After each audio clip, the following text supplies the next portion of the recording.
मोदी सरकारच्या नोटाबंदीच्या मुद्द्यावर चर्चा करण्यासाठी शिवसेनेच्या खासदारांनी आज पंतप्रधान नरेंद्र मोदी यांची दिल्लीत जाऊन भेट घेतली। शिवसेना खासदारांच्या नोटाबंदीचा विरोधात जरा सूर दिसताच मोदींनी या खासदारांना खडे बोल सुनावले आणि त्यांची कठोर शब्दामध्ये कान उघाडणी सुद्धा केली। पाहूयात हा रिपोर्ट। करीब करीब 1.25 लाख करोड़ रुपया, ये कम रकम नहीं है। 1.25 लाख करोड़ रुपए का काला धन बाहर लाया गया है।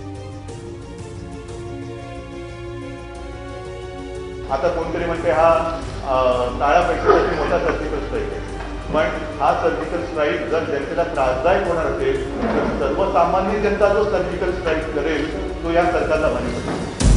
अनिच्छेच्या संसारात रोज भांड्याला भांडी लागतात, पण नोटबंदीलाही शिवसेनेनं विरोध केल्यानं मोदींना भेटायला आलेल्या सेना खासदारांची लक्तरच काढली गेली। मी जेव्हा वर जाईन तेव्हा बाळासाहेबांना मी ठामपणे सांगू शकेन की मी चांगलं काम करून आलोय। तुमची बाळासाहेबांना उत्तर देण्याची हिम्मत होईल का हे मला माहिती नाही। तुम्ही कितीही विरोध केलात तरी तुम्हाला आमच्या बरोबर यावंच लागेल। संजय राऊत, आनंदराव अडसूळ यांच्यासह शिवसेनेच्या 13 खासदारांनी आज पंतप्रधान नरेंद्र मोदींची भेट घेतली। संसदेमधल्या पीएम ऑफिसमध्ये ही भेट झाली। बंद दाराआड नेमकी काय चर्चा झाली हे खरं तर बाहेर आलंच नसतं, पण नंतर पत्रकारांशी अनौपचारिक गप्पा बोलताना याच खासदारांनी या किस्स्याची माहिती पत्रकारांना दिली।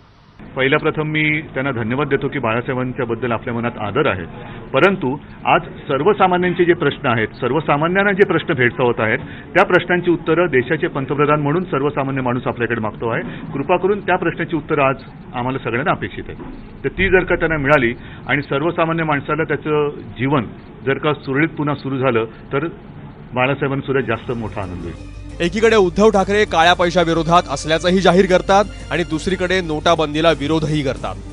त्यामुळे सेना कन्फ्युज्ड आहे का असा संशय येतोय। हा प्रश्न जास्तीत जास्त लोकांनी आपापल्या पद्धतीने मांडला पाहिजे। लोकांचे प्रश्न आहेत ते एखाद्या पक्षाची मक्तेदारी नसते, विरोधी किंवा सत्ताधारी हा विषय इथे येत नाही।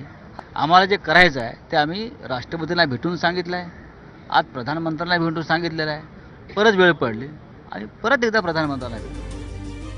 नोटाबंदीला विरोध केल्यामुळे जनतेला त्रास होतोय ही वस्तुस्थिती आहे, पण तरीही लोक मोदींच्या निर्णयासोबत दिसतायत।